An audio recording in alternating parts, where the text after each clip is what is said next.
آپ نے حسب حال شروع کیا، اس کے بعد آپ نے خبرناک شروع کیا اور پھر خبردار. تو حسب حال سے آپ نے عزیزی ایک کریکٹر تعارف کرایا، پھر آپ نے خبرناک میں بہت سارے جو ایک بندہ جو بہت ساروں کی پیروڈی کرتا ہے، پھر خبردار میں آپ آگے. آپ کا یہ چینج کرنے کا آپ کا کچھ ذاتی مسائل ہوئے عزیزی کریکٹر کے ساتھ یا امان اللہ کے ساتھ؟ اس طرح کی رومرز بڑی دیر چلتی رہی. میرا کوئی ذاتی اختلاف عزیزی کے ساتھ نہیں تھا. میں اب یہ خود ستائی نہیں کر رہا، لیکن میں اس جیسے شو میں رائٹر بھی ہوں، پروڈیوسر ہوں، ڈائریکٹر ہوں، اینکر ہوں. My role is that of a big brother. How can I fight with my sibling? How can I fight with my younger brother? My differences are of a different nature. They are not personal. For instance, in Azizi's case, I wanted to do the show in front of the audience. And he was scared.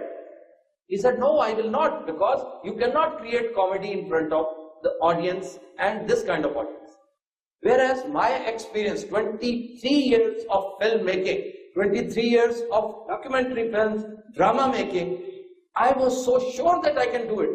I suggested a very simple thing, which was very easy to understand, that Sohail Saab, we will not do the whole show in front of the audience. We will do some segments the way we did it right now.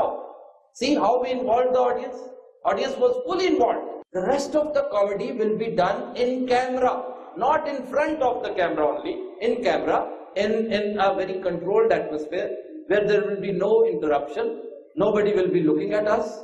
میں نے کہا جی بڑا مشکل ہے، ہو نہیں سکتا. سوال ہی ہے، میرا تجربہ تھوڑے تو زیادہ ہے. تسی 23 سال کیتا ہے، میں 33 سال کیتا ہے.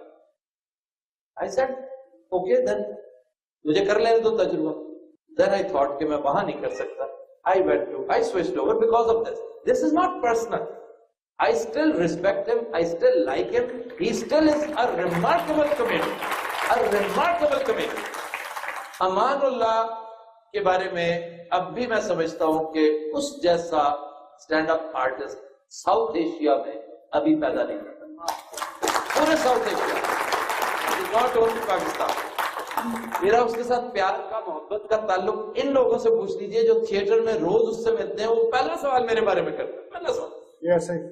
اور اتنی محبت، اتنی شرارت تھا وہ. اس نے ترقی کی تھی اس وقت، آپ کو نہیں پتا کہ وہ، اور ان کا یہ رائٹ ہے ترقی کرنا.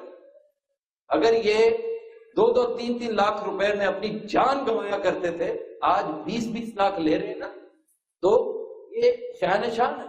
کل کو اگر 50 لاکھ دے کر اٹھا کر آگو گرنیڈ کو لے جاتا ہے، یہ اس کی ہمت ہے ویسے اسے اٹھا لے، لیکن بہرحال اگر وہ لے جاتا ہے. اچھا سیریس گل چ بھی کامیڈی کرنی ضروری ہوندی؟ نہیں میں ساتھ دیکھا، حالانکہ 50 لاکھ دا آڑو ہوندا نہیں. واہ سر بہت مزہ آیا. لیکن میرا آپ سے ایک سوال ہے. جی جناب. سٹینلے پارک میں جو آپ نے اوے بادشاہ کا سکٹ پکچرائز کیا، اس میں جو جوتے پڑنے والا سیکوینس تھا، ہاں جی، اس میں ایوب مرزا کی کمی بہت محسوس ہوئی. اب ایوب مرزا کی کمی میں نے آپ کو پچھلے شو میں بھی بتایا تھا، ہمیں قدم قدم پر محسوس ہوتی رہی ہے. اب ایوب مرزا کی جگہ ہم نے اس کا ایک بڑا بھائی ڈالا. جی سر. اور ببو وہ رول، وہ کام، وہ بات نہیں کر سکا جس طرح ایوب مرزا کرتا ہے. اور مقصد ویسے یہ تھا کہ بادشاہ کو جوتا مارنا. وہ چاہے کسی بھی ذریعے سے ہم مروا لیتے، لیکن آف کورس اس کی کمی محسوس ہوتی رہی.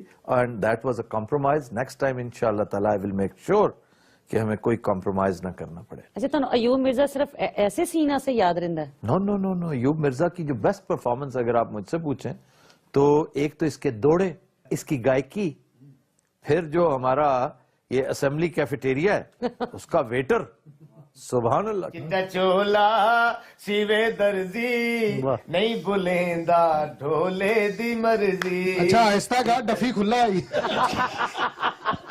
ڈفی نو ویکھ کے گارڈ نو کہہ رہے تھے مینوں بن دے یار.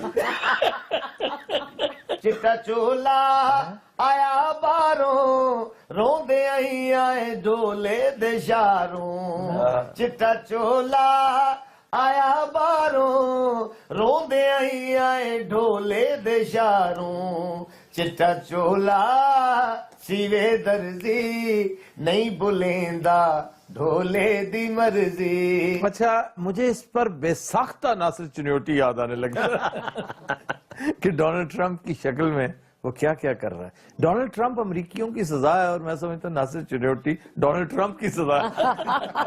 اچھا نیکسٹ ٹور کب ہے آپ کا؟ اچھا انہیں ایسے کھاسو کاٹو ہے.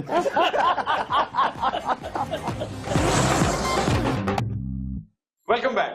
کچھ دنوں رات ہمارے ساتھ اور یہاں پر وینکوور میں پاکستان کے کونسل جنرل طارق خان صاحب ہمارے ساتھ تشریف فرما ہے. ایک اہم ایک چبھتی ہوئی بات وہ یہ ہے کہ ایک شکایت جو ہم تک بڑے تواتر سے پہنچ رہی ہے وہ یہ کہ وہ ٹیلی فون آپریٹر جو پبلک کے ساتھ ڈیل کرتی ہے وہ بڑی ثقیل انگریزی میں گفتگو کرتی ہے, انگریزی میں بولنا, یہ کرنا کرانا. تو یہ عام طور پہ پاکستانیوں کے لیے یا ان پاکستانیوں کے لیے جو نسبتاً انگریزی فہم نہیں ہے بہت بڑا پرابلم ہے. کیا ہی اچھا ہو خان صاحب اگر آپ اس کو, میں یہ نہیں کہہ رہا کہ جاب لیس کر دیں, اسے کسی اور جگہ پہ فٹ کر دیں, اس کی جگہ کوئی ایسا آپریٹر جو اردو روانی سے بول سکتا ہو. جی تو کنسرن بالکل صحیح ہے اور لوگوں کی جو ڈیمانڈ ہے اس پہ ہم نے غور کیا ہے. ہم یہ کوشش کر رہے ہیں کہ پیچھے جو لوگ ہیں جن لوگوں کو پرابلمس ہوتی ہے, جو خاتون جو انگریزی بولتی ہے اور جیسے آپ کہیں بڑی ثقیل قسم کی انگریزی بولتی ہے, تو پیچھے بیک پہ جو ہے نا وہ 2-3 ایسے لوگ ہیں جو اردو بول سکتے ہیں, جن کو پرابلم ہو تو وہ ہمیں کسی وقت بھی کانٹیکٹ کر سکتے ہیں. نہیں, لیکن اب وہ کیا کریں کہ پہلے تو وہ اس کو بھگتے جو انگریزی بول رہی ہے, اس کے بعد پھر وہ آپ سے رابطہ کرنے کی کوشش کریں جی مجھے ان کی بات سمجھ میں نہیں ہے. دیکھیں ہمارے پاس ایک میکینزم ہے جو ہے نا وہ ہے, لوگوں کو پتہ ہے. ٹھیک ہے, میرے جو ٹیلی فون نمبر ہے جو میرا ذاتی ٹیلی فون ہے, میرے خیال میں مجھے لگتا ہے کہ یہاں سب لوگوں کے پاس موجود ہے. ٹھیک ہے, ہر کسی کو مجھے رات کے 12 بجے بھی ٹیلی فون کرتے ہیں, 2 بجے بھی ٹیلی فون کرتے ہیں اور کہتے ہیں جی کل رات کو میں نے 10 بجے آنا ہے جی مجھے ویزا لگوا کے دے, اور ہم نے لوگوں کو لگا کے دیے. ایک صاحب بات کرنا چاہتے ہیں, پیچھے مائک دے دیجیے. بات کو آگے بڑھاتے ہوئے یہ کہوں گا کہ ہر کسی کے پاس خان صاحب کا نمبر نہیں ہے. کچھ لوگ ہوں گے جن کے پاس نمبر ہوگا, کچھ ایسوسیشنز ہوں گی جن کے پاس نمبر ہوگا, لیکن ہر کسی کے پاس نہیں ہے. میں یہ بات نہیں مانتا. چلیے نمبر 1 یہ بھی ایک خان صاحب یہ بھی ایک ایشو ہو گیا کہ آپ کا نمبر ہر ایک انت فوراً دے دینا. نمبر ضرور آپ کو مل جائے گا جناب. جی سر. افطار صاحب بات یہ ہے کہ آپ میرا خیال کانسرٹ ابھی گئے نہیں, اگر آپ جائیں تو وہ دیکھیں بہت ہی چھوٹی جگہ ہے. ایک کانسلیٹ کے لیے وہ جگہ بہت ہی چھوٹی ہے. ٹھیک ہے, طارق خان صاحب وہ کیا کریں گے کہ اگر وہ جگہ اتنی چھوٹی ہے, کیونکہ ہماری ہمیشہ کانسلیٹ میں بہت زیادہ لوگ جاتے ہیں تو اس لیے اکاموڈیٹ نہیں ہوتا. سب سے پہلے تو یہ کوشش کریں کہ ان کو جگہ بنی لگے. اچھا جناب, ہم یہ بھی گزارش کریں گے ارباب بست و کشاد سے, پرائم منسٹر صاحب سے, اور اگر کوئی بات سنی جاتی ہے سرتاج عزیز صاحب کی تو ان کی خدمت میں بھی گزارش کریں گے کہ وینکوور میں پاکستان کا کونسل خانہ جو ہے اسے ایک بڑی بہتر اور کشادہ عمارت میں کنورٹ کریں, شفٹ کریں. جی سر.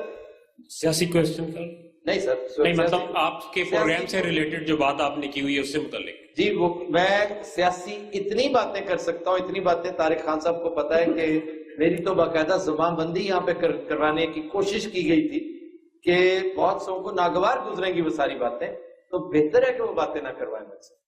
اس کے لیے اپنا ملک ہے نا, جا کر وہی سلسلہ وہی اپنا انداز اپنا لوں گا, وہی بڑا ثقیل اور بڑی کڑوی باتیں کسیلی باتیں کروں گا.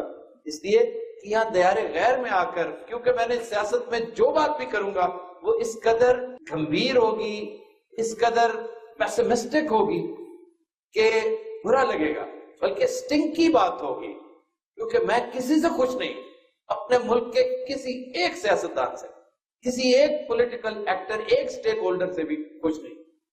ہو سکتا ہے میرے کو دماغ کو میرا خبط کو میرا خلل ہو, لیکن میں خوش نہیں ہوں.